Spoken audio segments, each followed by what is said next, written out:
Hello, I'm Janet Metcalf, Head of Vitae, which is a UK-based non-profit programme that supports the professional and career development of researchers globally. Welcome to the second presentation in a series of 3 by Vitae that's been organised by JST. These presentations are designed to give you an overview of researcher development, what this is in practice, and how it can contribute to the professional and career development of researchers. In the first presentation, I explained the history and background to researcher development, which is a term coined by Vitae to encompass the policy and practice relating to the personal, professional, and career development of researchers. I also provided an overview of the Vitae programme and the Vitae Researcher Development Framework. If you missed this presentation, the video is available on the JST website. In this presentation, you will hear from my colleague, Dr. Kate Jones, who is Head of Learning and Professional Development at Vitae, and she oversees the development, delivery and evaluation of Vitae's training and development programmes and activities. Over to you, Kate. Hello, I'm Kate Jones, Head of Learning and Professional Development at Vitae, the global leader in supporting the professional and career development of researchers. I'm delighted to have the opportunity to talk with you and look forward to answering your questions later. As Janet's mentioned, this video concentrates on activities and good practice relating to the personal, professional and career development of researchers. Over the next 90 minutes, my colleagues and I will outline the benefits of professional and career development for researchers, including the importance of self-reflection. We'll also introduce you to the Vitae approach to researcher development and what we can offer. We'll also offer an in-depth exploration of the range of knowledge, behaviours and competencies of successful researchers described by the RDF. We'll discuss how academic supervisors can support researchers to become more self-reflective and, as a result, to become better researchers. And finally, we will introduce you to the Vitae Impact and Evaluation Framework and explain our approach to evaluating researcher development initiatives and activities. And throughout the video, we will hear from researchers themselves talking about their experience of Vitae training and their own career and professional development. So, what are the benefits of professional and career development for researchers? First of all, it may be helpful to understand what we mean by professional development and career development. Professional development is something that each individual can do to manage personal and professional changes and also transitions. It enables them to develop and move forward as a person in work and in society. Career planning enables people to use research, experimentation, self-assessment and reflection to make conscious choices about their career development, and also enables them to seize opportunities when they come. And self-reflection is a really important part of both career and professional development, and it's so important, in fact, that I'll talk about it a little bit more later. What are those benefits? Well, these include self-understanding. So through the process of professional development planning, each person will further understand their strengths, any weaknesses they might have, any areas for development, and also directions for change. And finally, they'll also get an insight into their learning style. So what are the ways in which they like to learn, and how can they plan for professional development opportunities in those kind of areas. Another benefit of professional development planning is the sense of responsibility that it entails. So each individual feels empowered to take control of their own self-development. So rather than waiting for things to happen to them or opportunities to be offered to them, individuals through professional development planning take control of their own development. Professional development planning also enables individuals to learn tools and techniques to articulate their skills and knowledge. Professional development planning increases people's focus and their motivation and their confidence. Finally, professional development planning enables people to make more informed choices. The process of professional development planning means that people self-reflect on their strengths and weaknesses, their values, their motivations, and they think about what they really want, both personally and professionally. And when they come to make choices, as I said before, they're not waiting for something to happen to them, they are making things happen and seizing opportunities, and they have the information and the tools they need to do that. So those are some of the benefits of career and professional development for the individuals who undertake it. Let's think a little bit now about how the career and professional development of individuals intersect with other areas that are relevant to the development of an institution or organisation.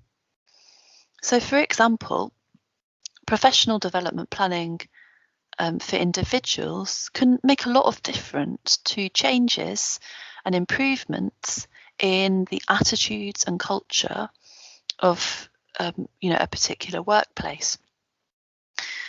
Manager and supervisor training and development is a really important part of this, because of course, as those who manage or supervise researchers will know, people in that role have responsibility for nurturing and mentoring those more junior members of staff, but also in influencing more senior members of staff. And so training those managers and supervisors in how to do these things more effectively can have a really positive impact on the whole organisation or institution.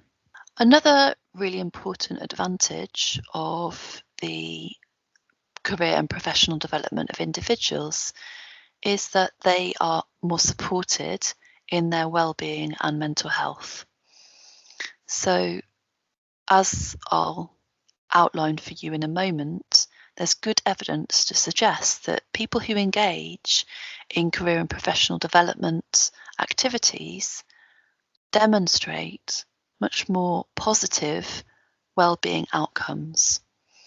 And career and professional development also has an impact on areas such as equality, diversity, and inclusion. So building a more inclusive research culture is something that is increasingly being recognised as essential to good research.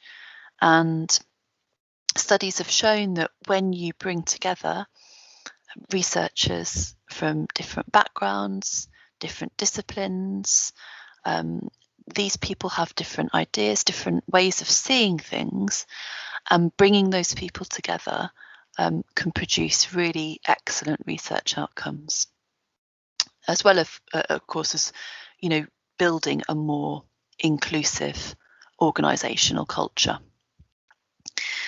And finally, the more individuals engage with career and professional development, the more an organisation can build a robust data set which indicates the impact of the activities and initiatives in relation to professional development. So you can see that career and professional development that perhaps might start at an individual level has a huge impact on the organisation and institution. Now, I said earlier that self-reflection was a fundamental aspect of professional and career development. And in fact, it's so important that, as you can see, it's the starting point of the professional development cycle. So you can see on this cycle that it begins with reflection. And as I've already said, reflection includes things like identifying strengths, identifying areas for development, thinking about motivations and values, and a number of other things, just really kind of thinking about what are the things that I'm good at, what are the things that motivate me and make me want to engage and progress and learn. And it's really important to understand the starting point, where you are now, and your strengths and areas for development, because this will enable you to understand where you want to go next and plan to get there.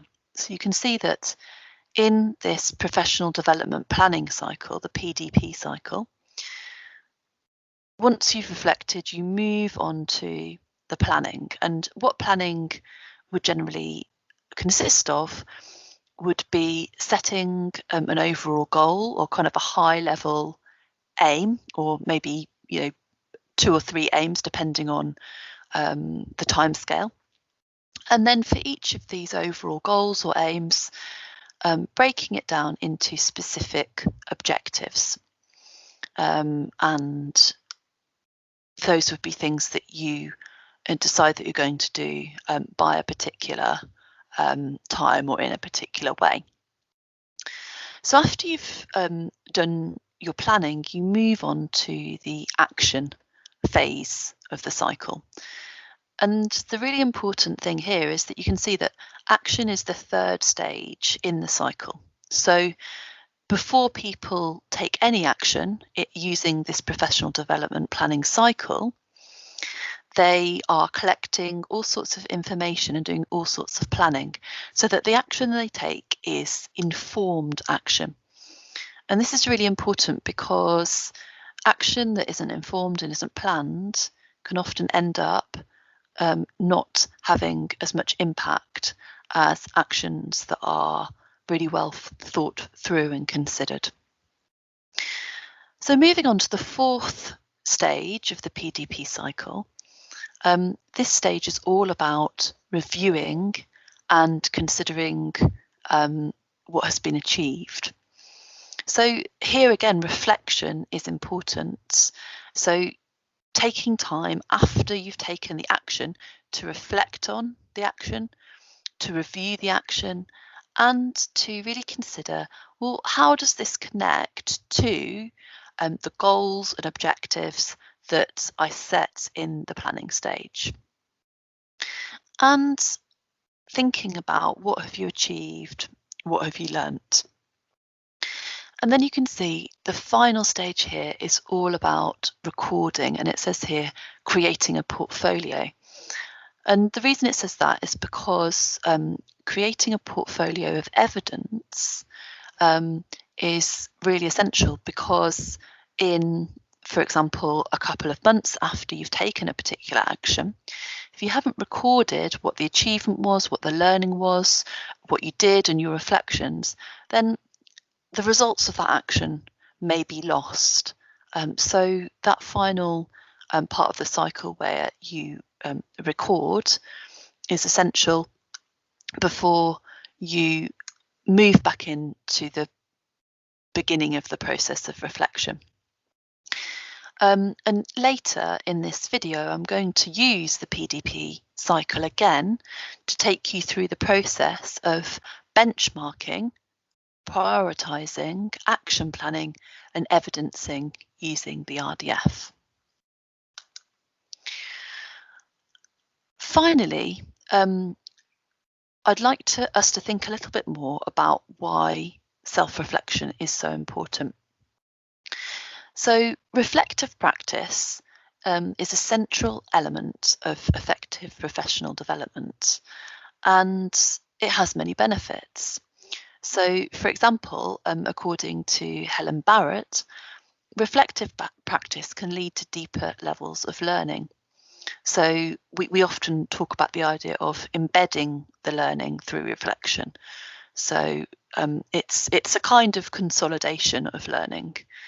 And reflective learners tend to be more likely to be more self-aware, more self-critical, and I don't mean critical in the sense of being negative, but critical in the sense of being analytical about oneself. Reflective learners tend to be more independent in their learning, more motivated, more self-managed, and open to feedback and alternative approaches. And those of you who are researchers or very familiar with researchers will recognise that quite a lot of those competencies I've just listed are really essential to being good at research. So, for example, being open to feedback or being willing to consider alternative approaches. But some of those competencies are really essential to being good researchers. So, you know, the elements of research that, or the elements of a research career that aren't just about the research, but are about other elements. So, you know, leadership, for example, self-awareness, and being self-critical are really important to being an effective leader or manager.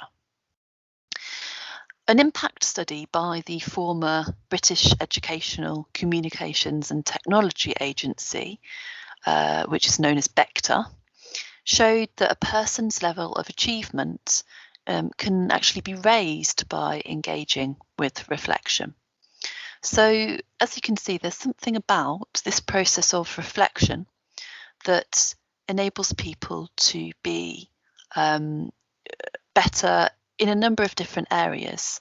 And for this reason, reflection is really essential to effective professional and career development planning. Both the self-reflection to identify strengths and areas for development, and also the self-reflection on actions an individual's taken or experiences they've had.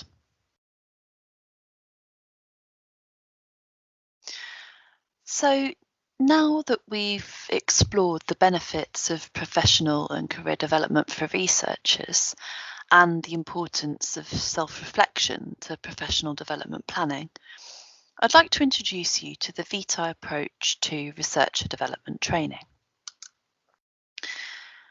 Our workshops make use of an experiential approach to learning. And what this means is that participants learn by doing, working together in small groups on case studies and activities. So when you take an experiential approach to learning, the trainer is actually a facilitator. So what that means is that the experience and knowledge of all the people in the room, not just the facilitator, contributes to the achievement of the planned learning objectives. So this is in contrast to a more traditional approach where knowledge is transmitted from the expert to the participant or the student in what can sometimes be quite a passive way. Experiential learning is a way of learning, an approach to learning that really encourages participants to actively engage with the content. So research has shown that this active engagement increases the speed and the depth of learning, and it can, like self-reflection, which we talked about earlier, it can lead to much longer lasting retention of the learning. So whether that's actually taking on knowledge and remembering understanding, or behaviour change or learning a new skill, changes in perceptions, changing in attitudes. Additional benefits for participants of this experiential active approach to learning include increased motivation, the opportunity to share their experiences and learn from each other, and the chance to get to know one another and form support networks and collaborations. And I think we'd probably all agree that in this current pandemic environment, the need to learn from one another and to support one another through networks and collaborations is perhaps even more important than it was before. So I've got an example here of the kind of thing that might be involved in a training session. So what you can see on the screen here is a one-day preparing for leadership workshop that we held a year or so ago at Hiroshima University. So as you can see on the schedule, a significant amount of time is given at the beginning of the day to introductions and ensuring that the researchers themselves, the participants, understand the experiential interactive approach.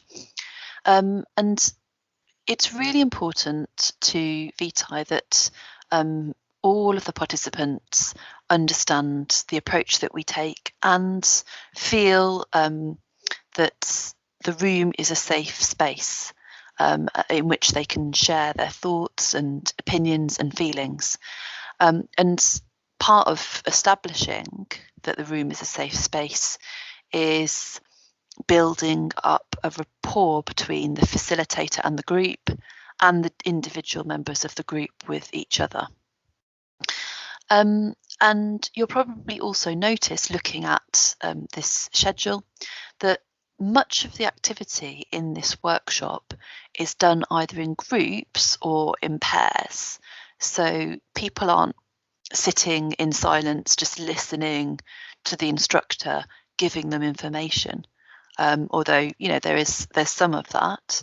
There's some of the facilitator sharing their knowledge and explaining to the participants, setting out an activity, for example, but the majority of the workshop will be done in groups or in pairs. And this is a really important part of the experiential approach, because researchers can learn a huge amount from each other through group discussion. They can test out their ideas with their peers, hear about what people who are in similar roles to them are doing, and also share their own knowledge and experience. And every Vitae workshop ends with at least, depending on the time, but some kind of session on personal reflection and action planning. And we talked about the importance of reflection and planning earlier, the first two stages of the PDP cycle. And the reason for this is because if the participants leave without thinking about what they've learnt, without consolidating the learning, embedding the learning, and without setting clear objectives for what they're going to do as a result of the workshop, much of the learning will be lost, So a huge range of activities are included under the umbrella of researcher development.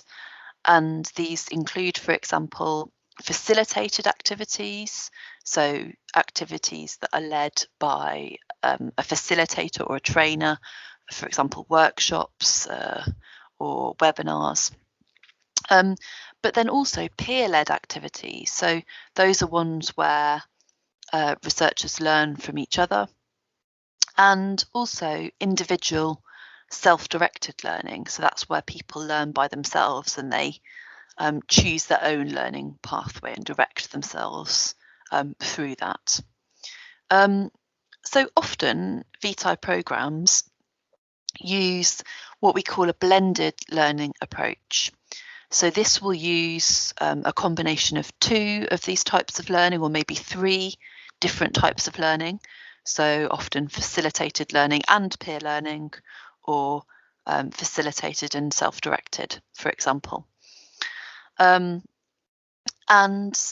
if you look at the image on the screen to the left-hand side, you can see that this is the front cover of our professional development training brochure. And I believe that each of you has received one of these prior to this session. And if you have flicked through it, you'll be able to find information about all of our off-the-shelf and bespoke courses. So what I mean by that is some of our courses we call off-the-shelf. They are courses that have been piloted and tested over a number of years with different audiences. So one good example of that is our Effective Researcher programme. But we also offer bespoke courses. So if a particular university or research organisation comes to us and has a very specific request for their researchers, we will work with them to develop a programme that really suits their needs. And then on the image on the right-hand side shows a huge list there of member resources on the Vitae website. And these would support all stages of the researcher journey. And I think you've already heard about Vitae membership and a lot of the benefits that go with that. And this access to resources is just one of those benefits.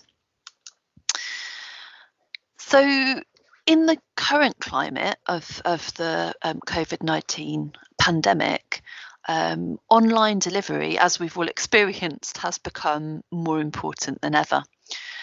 And at Vitae, we're really committed to supporting universities and the wider sector to support their researchers, because 2020 has been a difficult year, and people have wanted more support and more connection. But virtual delivery isn't, it doesn't exactly replicate seeing people in person, seeing people face to face. It requires a different approach. And Vitae staff and associates, because we have a breadth of online delivery experience, are really skilled in adapting their delivery style online to maintain the participant engagement. So one way that we do this is through interactive tools. So for example, in-session polls, breakouts for group discussions. So that's when you take people and put them into separate breakout rooms so they can discuss and then feed back to the main group. And we also use case studies and activities that small groups can work on together. Guest speakers and with Q&As as well, question and answers, can be really useful for people, and a different kind of format. And so all of these different interactive tools allow us to replicate online, virtually, the majority of the features of Vitae's in-person experiential delivery approach. And what we found is that this interactivity boosts participants' understandings of the topics and also motivates them to participate fully in the online session. And And we always provide, in addition to the main trainer or facilitator, a Vitae host. And that host is the person who manages participant interaction and also deals with any technical issues. So they will often manage the comments coming in the chat, and if any participants aren't able to engage fully in the session, so for example people who might have small children at home or may not have a working camera, the Vitae host can read out some of those comments so that those people's voices will still be heard in the room. And we, for our virtual sessions, we use a variety of different video conferencing platforms and, high definition video, so all participants can be seen and heard. And as I said before, we offer anything from a standalone 1 hour or 90-minute webinar to a whole day virtual workshop, and we even offer a complete multi-day online course, including, for example, a pre-work module and also some self-directed learning content in addition to the facilitated components. And the other thing that we offer, which has proved very popular recently, is online coaching, and we also do online peer mentoring programs. So let's look now at a clip of my colleague Tori Helmer delivering a training session recently to a group of researchers based in Japan. Okay, we're going to use the GROW model as we look through the next hour or so. It's actually a model from coaching. I don't know if any of you have heard of it. If you have, do tick a yes in the participant list. Be interesting to know. And I'm afraid there are several acronyms today, and they're all English acronyms. I apologize. But I like the GROW one because we start with looking at what is our goal? Where do we want to get to? Top of Everest. Not in my case, but yeah. The reality, where are we now? We need to know where we are now realistically to see how we're going to get there. We're going to look at the options. What do I need? But what are the different ways? There will be more than one way. So what is it that I want to do? What resources do I need? What help might I need?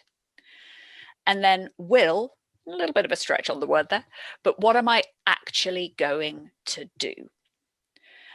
And it's an iterative process. And every time you're thinking, I'm not quite sure where I'm going with my career, what am I trying to do? You can come back to this and you can reset and think again. So on some of the slides as we go through, you'll see the word GROW in the corner with slightly random capital letters. And that relates to which bit of this process are we looking at as we go through. So again, over to you. And I'd like you to either unmute and tell us or pop it in the chat box. What does a successful researcher look like? What can they do? What are their skills? What are their behaviors? Their competencies is a phrase we often use. What do you think of when you think of a researcher? Creativity, definitely. Yeah, that's pretty important. Inquisitive. Say again, Desha? Inquisitive. Being inquisitive. Inquisitive, yes. Yeah, absolutely. And that's really, in your line of work in particular, that's really important. And we've got lots of really good things. Team manager, communication, writing, definitely. Publishing is incredibly important. Deep knowledge, yeah, drilling down into the details. Analytical skills, positive attitude cannot be overestimated. Yo-yo, I really like that one, knowing yourself. And that's really relevant to what we're doing today, because you have to be really honest with yourself. Collaboration, integrity, presentation skills. I am hoping this is really good. So either you all know this just intuitively, or you've all very carefully read the RDF, which was provided in Japanese to you in advance and in English. And presentation planning, theoretical skill, writing in English, that is a really good point. So yeah, lots of skills there. So just back to the objectives that we were setting when we started today. We're going to do some activities. Again, these are things that you, if you find them useful, great. Take them away and use them. These are not, no one's going to come to you and say, have you done this benchmarking exercise? This is for your personal use if it helps you. So we're going to look at benchmarking and prioritizing those skills that you need as a researcher. This, I think, is, again, facts and figures. You are researchers. You should like facts and figures. And I think this is a really important chart. How well do researchers evidence and articulate their competencies? So if I asked you to explain to me your research skills, I imagine you could do that without even having to think about it. I may not understand it because it may be a field I don't know anything about, but you could explain that to me.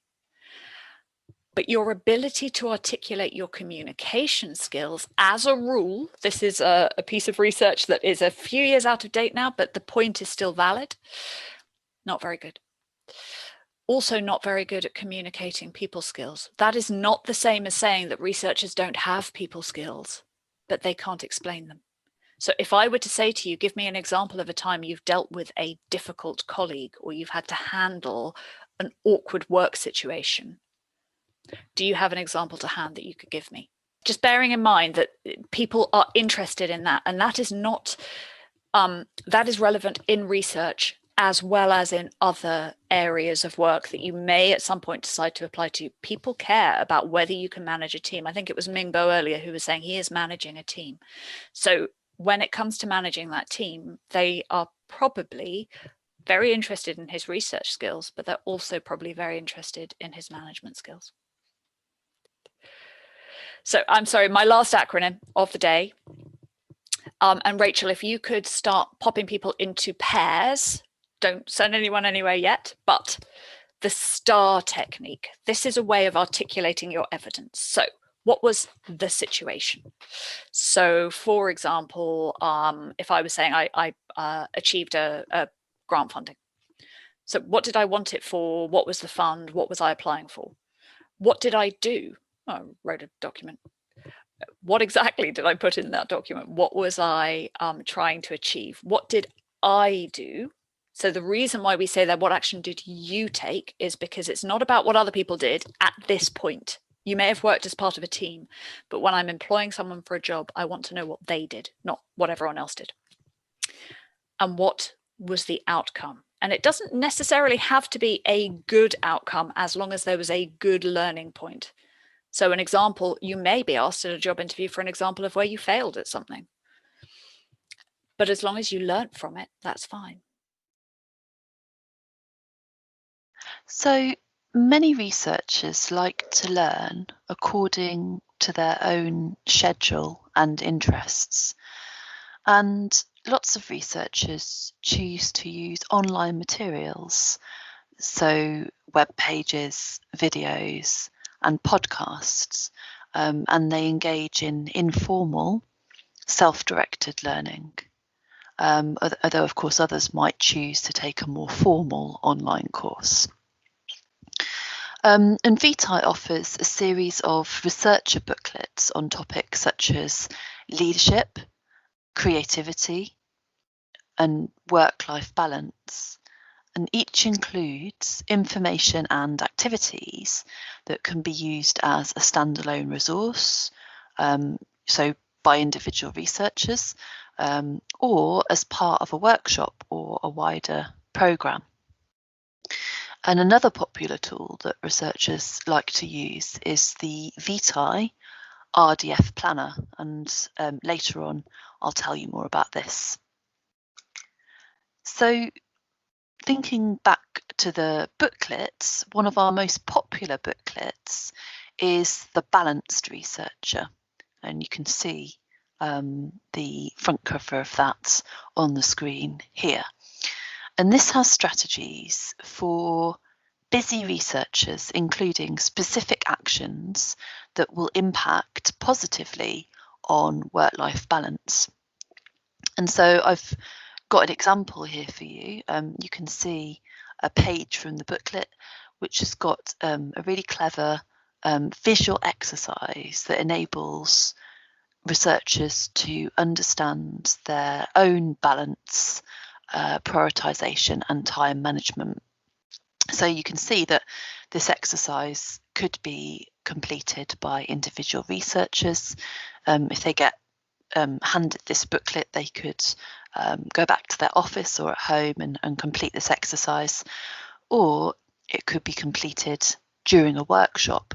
And again, either it could be completed individually, but something that can be really effective is that participants complete exercises individually, and then they get moved by the trainer or facilitator into pairs, and they discuss their results, share and discuss their results with one of their fellow participants. And that way they get to hear from the person they're working with about what their results were and share tips and strategies for improving their balance.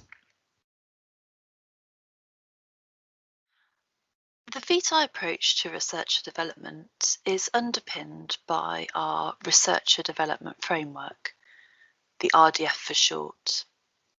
In the next few minutes, I'm going to introduce you to the RDF, and we'll take a closer look at the different areas and levels of the framework.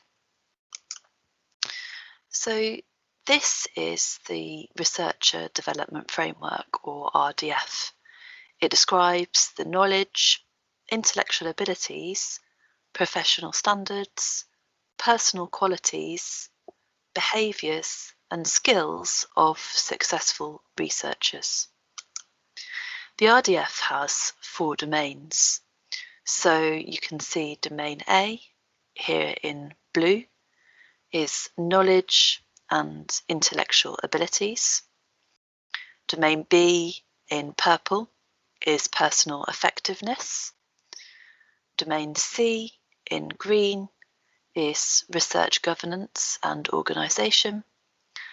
And domain D in pink is engagement, influence and impact. Each domain has 3 subdomains. So for example, domain D that you can see here slightly enlarged has subdomain D1, working with others, subdomain D2, communication and dissemination, subdomain D3, engagement and impact.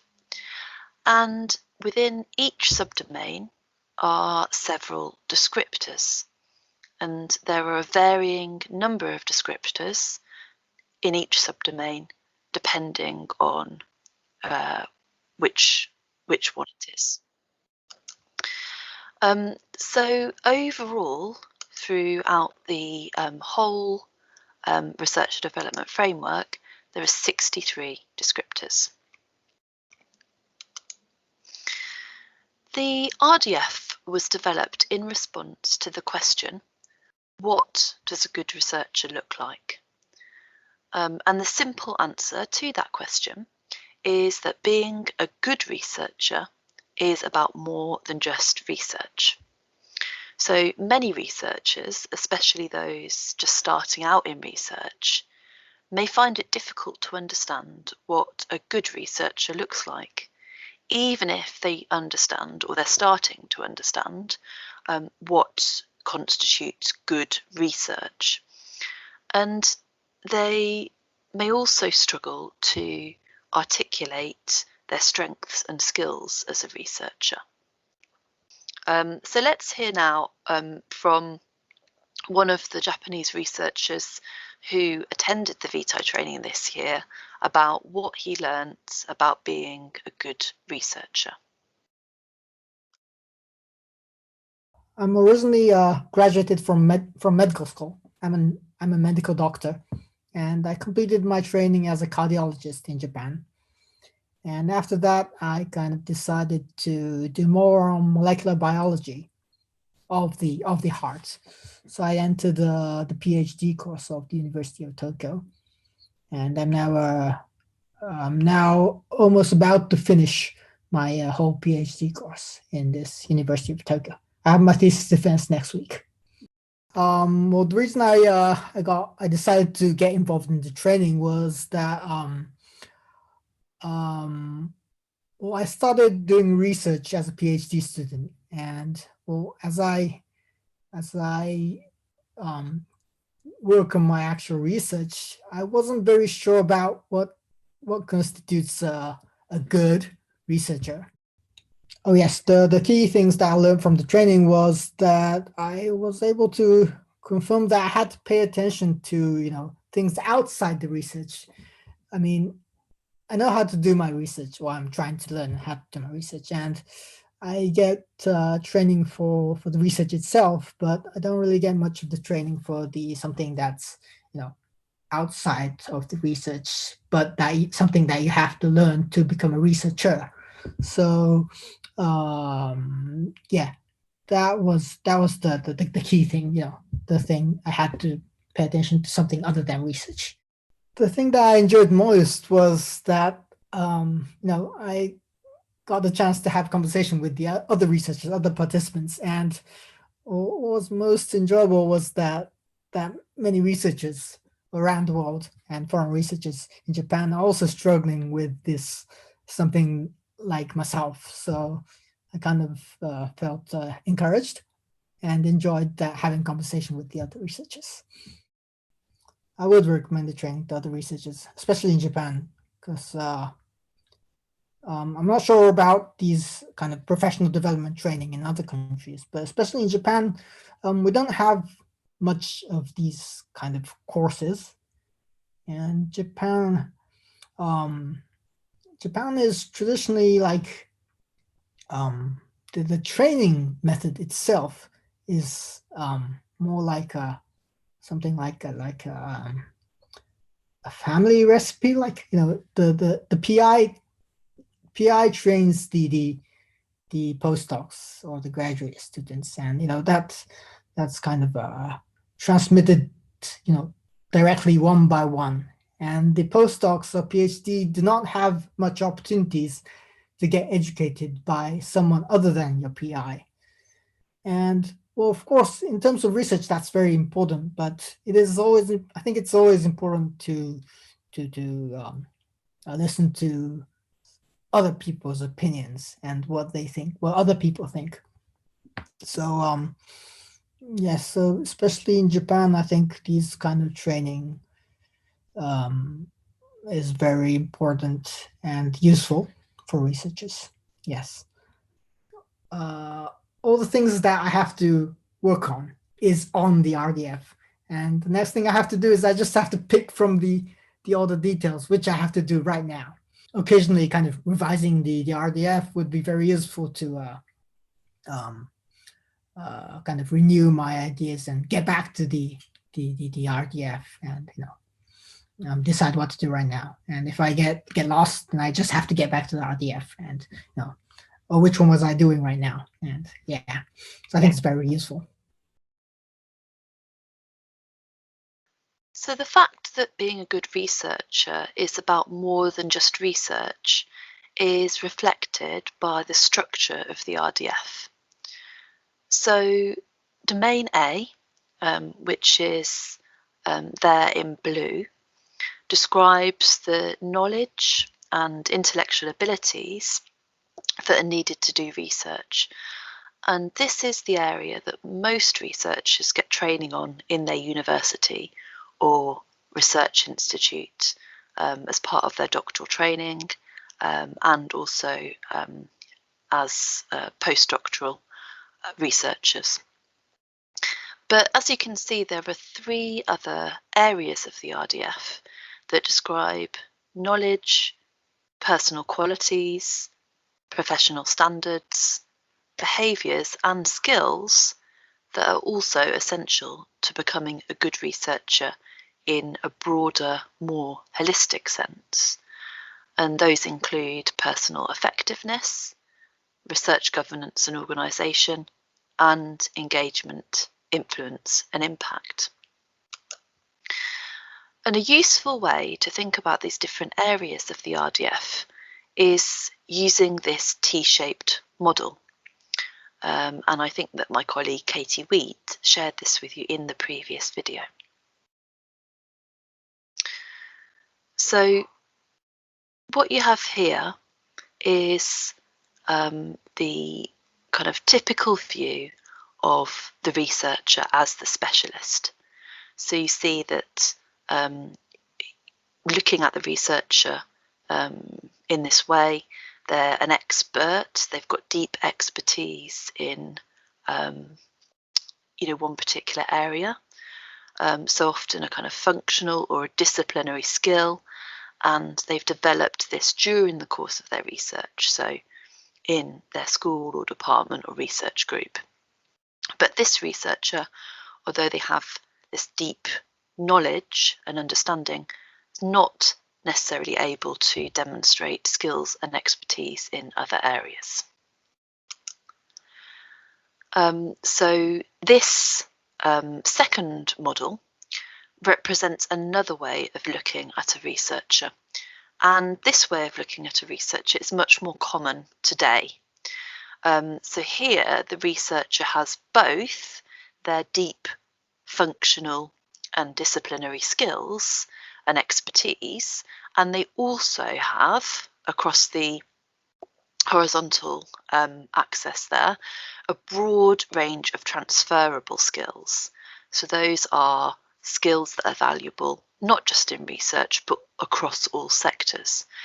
Now these can sometimes be called soft skills, but at Vitae we tend to call these transferable skills because the distinction between hard and soft can sometimes be rather unhelpful. So transferable skills are those skills that are valuable in whichever sector you're in.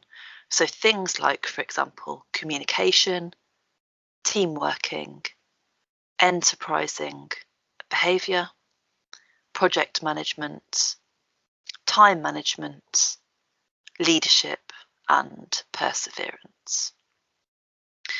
So these broad range of skills map to the three other areas of the RDF, domains B, C and D.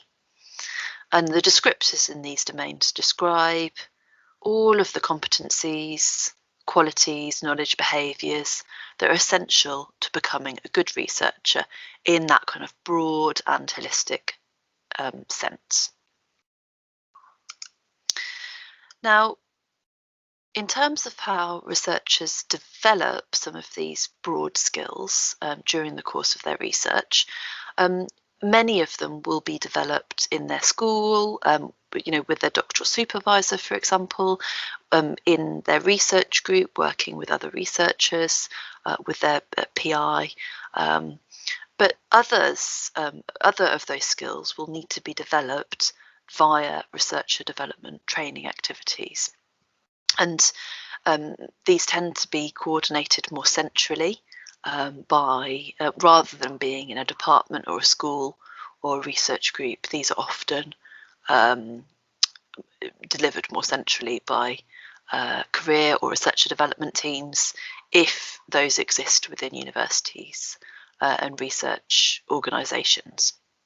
And we've already talked about some of these activities.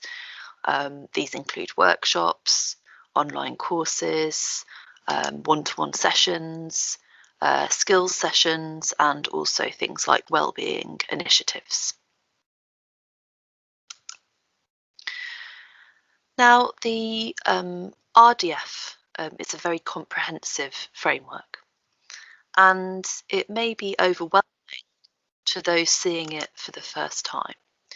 And for this reason, Vitae offers a number of lenses on the RDF, and each of these lenses has a different focus. So, for example, there's a teaching lens, also a leadership lens, and here, as you can see on the screen, there's a getting started in research lens. And this is for people who are new to research, and it picks out the most important knowledge and behaviours and attitudes for new researchers. So let's have a closer look at this together now. So looking at domain D, with the Getting Started in Research lens, we see that one of the competencies that's identified is team working. So that's something that's identified as a really important area for new researchers. And you'll see that communication methods and society and culture are also highlighted in bold, but for now we're going to focus on team working. So the important behaviours and attitudes for team working are shown on the image on screen. And one thing that you'll notice, which is different here to looking at the round researcher development model, is that the behaviours and attitudes here are shown under 5 different column headings. So you can see phase 1, phase 2, phase 3, and so on, up to phase 5. And these phases indicate the different levels from those new to research, so for example doctoral PhD researchers, right through to established senior researchers and professors.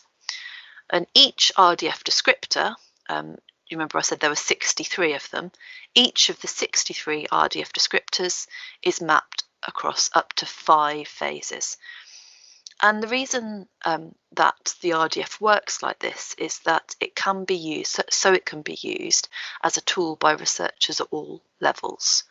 So, as I said, a doctoral researcher can start off at phase 1, but somebody who's a more experienced researcher would probably be at phase 3 or 4 or maybe even 5, as opposed to phases 1 or 2. So as we're working with the Getting Started in Research lens, we're going to concentrate on the descriptors in phases 1 to 2. So these are likely to describe the behaviours and attitudes of those who are newer to research. So let's imagine that a researcher wanted to identify their strengths and areas for development in the area of team working. Through a process of self-reflection and looking at the descriptions under phases 1 and 2, the researcher decides that they are at phase 1 because they don't yet understand leadership in team environments, and they don't yet coach less experienced researchers or students. And both of these are phase 2 competencies. So to help them decide which phase they are, the researcher could use the self-audit function of a professional development tool, for example, the RDF Planner or the RDF cards, and I'll tell you more about these in a moment. The researcher is currently at phase 1 in team working, but wants to develop in this area and move to phase 2. To move to the next phase, the researcher would need to use the PDP cycle I introduced to you earlier. So in looking at the team working descriptor and identifying the level that they are currently at and where they'd like to get to, the researchers completed the first stage of the cycle, which is that reflection to identify their strengths and the areas for development. So the area for development, for example, is understanding leadership in team environments.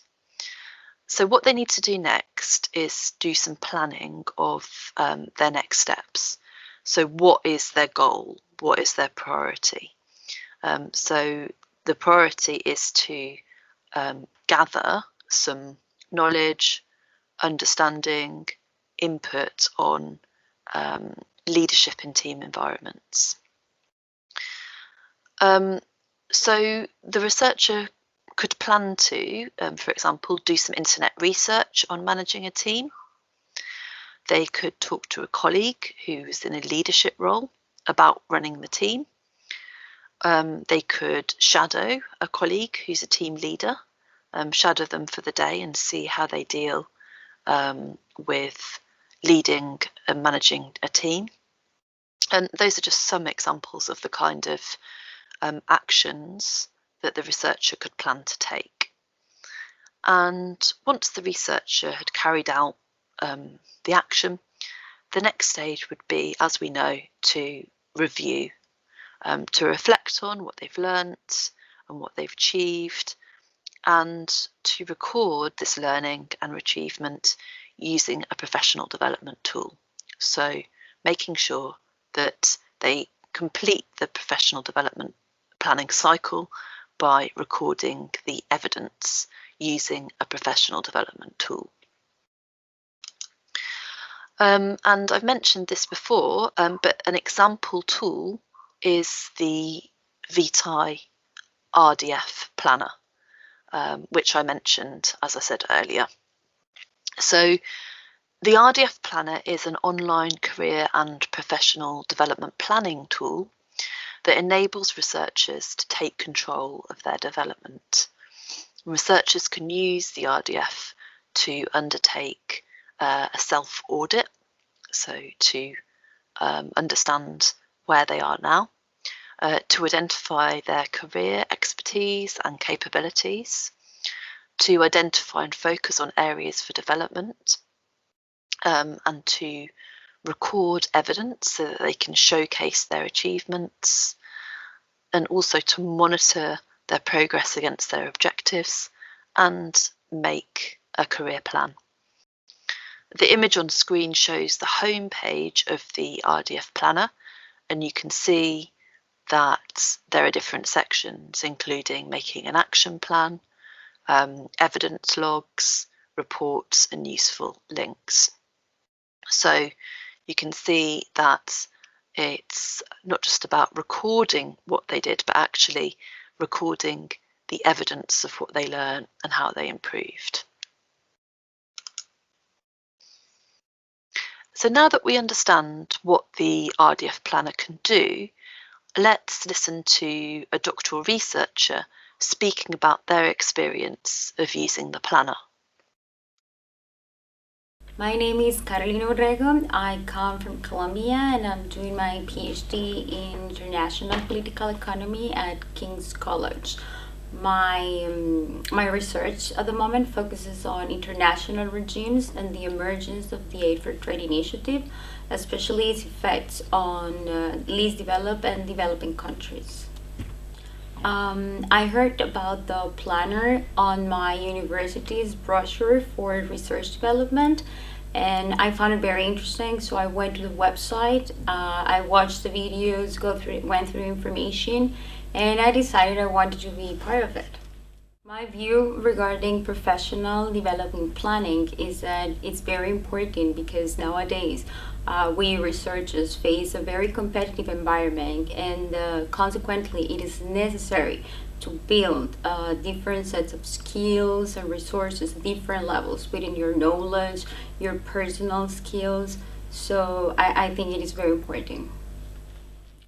After using the planner, my point of view has changed a little bit because I realized that there are certain issues or areas of researchers' development that I was not really aware of, or that I didn't pay attention, that are very important, and consequently they need to be addressed and they need to be improved. I think the planner has especially helped me to organize myself, to see which areas I need to improve, how should I improve, and especially to set targets, because you can set goals, but if you don't have evidence of those goals, then you're not really doing anything.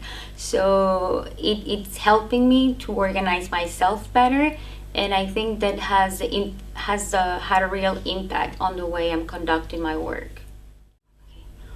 Once I started using the planner, the first thing I did was to look at the questions and establish a lens, for example, because I'm a first year PhD. So I choose the one getting started, and to see the different phases and the different questions, because that's actually my current level. I guess if somebody else is in a later stage, they can look at the other ones. But I started with that also because the title was very catchy. I identified the actions I needed to take forward based on the phases. They allowed you to see which areas you need to work on. For example, there was one related to literature review.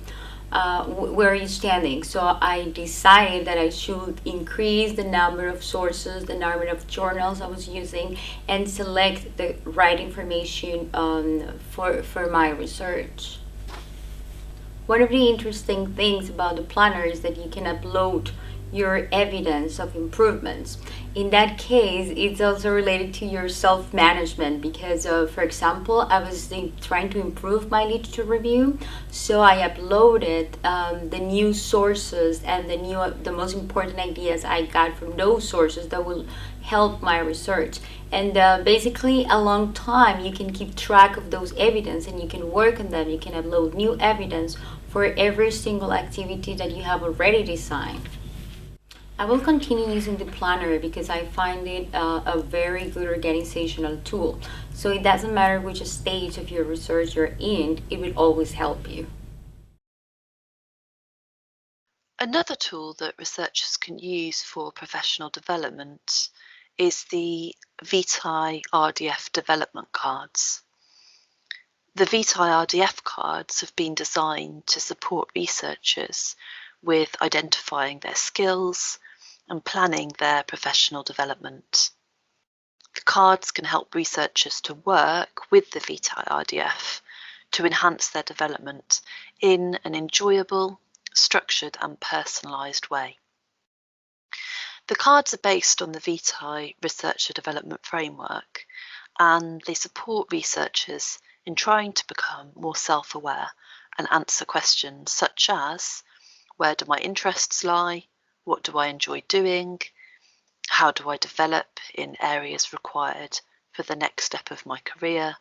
How do I give evidence of my skills to employers? Each set of cards comes in a handy box, as you can see in the image on screen, and this contains 82 laminated cards and a folded A4 image of the RDF, and 63 RDF descriptor cards, 12 subdomain cards, and 6 suggested activities that can be used in professional development planning workshops.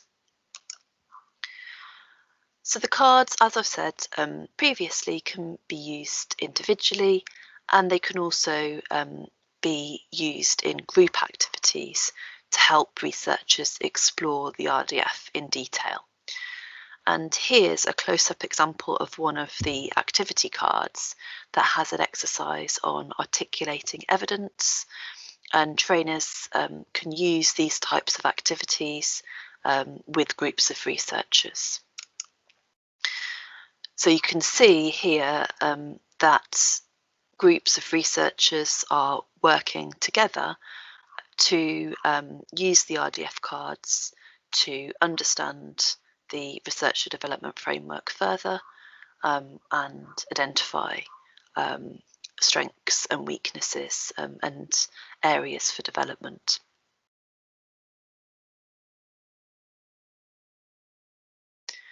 Now that we've explored the RDF in more detail, let's move on to considering the role that academic supervisors and managers of researchers have in supporting the professional development of their researchers. How can academic supervisors and managers support researchers to become better through self-reflection? And why should they do this?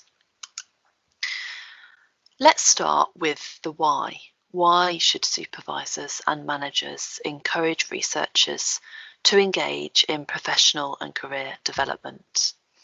Because the production of trained people is as important for the future of academia as the production of data, papers, and patents. And that is a statement from the Concordat to support the career development of researchers, which is an agreement between the funders of research and those who employ researchers. I think that my colleagues Janet and Katie told you something about the Concordat in the first video, but if you'd like to hear more about that, you can go and find out on the Vitae website using the link on screen. So if we agree then that the production of trained people is as important as the data and papers and patents that they produce, we can agree that career, professional and personal development is crucial because it leads to the production of trained researchers, and not only the production of people who are well trained, but also people who are engaged and have good well-being and work-life balance. All of those things are important. Moving on, we can see that those benefits can be realised on an individual level, an institutional level, and a national level. So first of all, the benefits for researchers could include finishing their thesis or their project on time, career and professional development, so developing themselves, and also better well-being. And we've heard earlier in this video the link between career and personal development and well-being. So what about the benefits of professional development planning support from supervisors to the institution or university? Well, some benefits include increased funding, gaining more partners to engage in collaborations, and also, as we've heard earlier, improvements to the institutional culture. And then if we move on to a national level, we've got that increase in the quality of research, and that in turn boosts the economy and develops employability. So at Vitae, we talk a lot about the researcher journey. And what that means is the different stages that researchers go through from the beginning of their research career as doctoral researchers, where they're introduced to key concepts in research, and they establish the relationship with their supervisor, through to independence as a member of research staff or an employee in sectors beyond academia. So you can see from the model that the initial stage of the researcher journey is that induction process. The researcher will often be required by an institution to conduct some form of training needs analysis, and in the UK at least, quite a lot of the training at this initial stage is focused on being an effective researcher. So things like time management and project management and those kind of things. Moving on to the next stage, making progress. This is the second stage of the PhD journey, and this is all about keeping on track and also aiming to publish and share some of the research that's been done either in journals or going to conferences. And this is in terms of what training we might offer to researchers during this period. A grad school can be a very effective intervention at this stage, getting the researcher to think about what they're doing now and where they want to go next. And then, of course, the final stage of the doctorate, the life cycle of the PhD, is preparing for the Viva, networking, raising their profile, and also seeking careers advice. And then you can see that when they've completed their doctorate, researchers would either go to become a member of research staff, or they might choose to take up career opportunities in employment sectors beyond academia. Or of course, for many people, they may choose to do both. It's definitely not an either or option. So underpinning all of these different stages is the researcher development framework and the planner. And it really does work for all stages of the researcher journey, because as we've seen, it works across those different phases. So in terms of the support and guidance that you can offer, Vitae can support from the beginning of the doctorate right through to independence. So one practical way that academic supervisors and research managers can support researchers to be self-reflective and become better researchers is to have a professional development conversation. So understanding the values and motivations, skills and expertise of those people that we manage or supervise can really help us to understand how to support that person, what kind of support they might need. So questions, for example, such as, what are the strengths and expertise of the people that I manage or the people that I supervise? What drives those people and what makes them happy? These are really powerful questions to ask as a supervisor or manager. And you can find more information on the Vitae website about having a professional development conversation. We've also got other resources on the Vitae website for supervisors of doctoral researchers, and these cover all of the stages of the PhD life cycle or the researcher journey that I talked about earlier. So starting the PhD, progressing and finishing off, and then the post-PhD careers. And of course, there's different types of support that will be needed at different stages, and the way that the website and resources are organised is understands that. So that's something that Vitae really recognises. And again, the RDF planner can be a really useful tool for supervisors and managers to help support researchers with their professional development.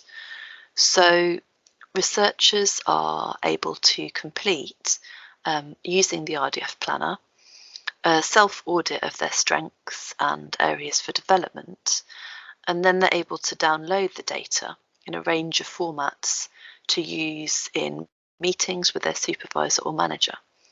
So if you are a supervisor or manager and the researcher that you're working with uses the RDF planner, you can ask them to bring along their downloaded data and use that as the basis of a professional development conversation. And you can see that the image on the screen shows a self-audit, and the user, the researcher, has reflected on the phase of the RDF that they think they're at for the descriptor knowledge base. So we've reached the end now of my time with you. Thank you so much for your attention. I really look forward to answering your questions later. And now I'm going to hand over to my colleague Janet Metcalf, Head of Vitae, who's going to introduce you to the Vitae Impact and Evaluation Framework and explain Vitae's approach to evaluating researcher development initiatives and activities. Thank you. So Kate has taken you through how we engage researchers in taking responsibility for their professional development and why this is important. Two questions we're always asked when we talk about researcher development are, does investing in professional development make any difference? And how can this be measured? To answer these questions, Vitae developed the Impact Evaluation Framework. This is designed to help trainers who are providing professional development activities and institutions or organisations who fund professional development for researchers to identify potential linkages between training inputs and eventual outcomes. So the first point to recognise is that this is not an exact science, and it's rarely possible to make a direct link between an intervention and the consequence, i.e. between cause and effect. And then if that linkage is made, then it will usually be on subjective measurements. The best known model for demonstrating these linkages is the Kirkpatrick 4-level training evaluation model, and the Impact and Evaluation Framework is based on this model. It takes the user through a series of steps between inputs and outcomes to increase the level of confidence that there's a direct causal link between these. For example, the professional development input, the training, impacted directly on the ultimate outcome. For example, as a result of attending a particular training course in project management, the researcher was able to complete their doctorate degree more successfully, i.e. several months earlier than would have been otherwise. So how does the Impact and Evaluation Framework does it? Well, it takes us through a series of evaluation steps. At level 1, it is looking at what was the researcher's response to the training? Did they find it useful? It is measuring a subjective reaction from participants, and this is commonly used in post-event feedback and can provide valuable information to improve training provision. It is very much about formative evaluation, but this step tells you very little about whether the training made any difference. At level 2, learning, we evaluate, did the researchers who participate in the training learn anything? i.e., did they improve their knowledge? Did they learn new skills or change their attitudes? This is also based on subjective self-reporting. At level 3, we are looking to identify any changes in behaviour. For example, as a result of the training, did they do anything differently? Perhaps they wrote a career development plan, or they did more targeted project management, or they became more self-aware or confident. Changes in behaviour are easier to evidence, for example, the existence of a career development plan or a project plan, but they still tend to be subjective, particularly for any improvements in skills. However, for evaluations at this level, it is possible to seek independent valuation, for example, by asking their supervisors, their peers, or through 360-degree feedback to identify independent evidence of changes in behaviour. Using these wider evaluation methods increases the degree of confidence in the results. Finally, the goal is to create a chain of connectivity between the training input and the ultimate outcome. That is, as a result of doing the training, the researcher found it useful, level 1. They learned something, level 2. As a result of this learning, they changed their behaviour, level 3. And as a result of changing their behaviour, there was a better outcome. For example, they were more employable, they completed their doctorate on time, they published in a better journal, or they secured a fellowship. However, you have to recognise that there are so many variables and external and other forces influencing people's behaviours that it's never possible to directly link the causality between a training input and an outcome. However, with this systematic approach through the impact and evaluation framework, it is possible to get evidence that is strongly suggestive of a connection. As I've gone through the impact and evaluation framework, you may have noticed the resonances with the professional development planning cycle that Kate talked about earlier, where researchers are encouraged to evaluate, to reflect on their professional development activities, and to record their experience and any evidence of improvements or outcomes, for example, using the Researcher Development Framework Planner. It is as important for individuals to know that this investment of their time and energy in professional development is making a difference to them personally, as it is for institutions and trainers to know that their investment of resources and money in creating research and development programs and providing training and professional development opportunities is resulting in better researchers and better research outcomes.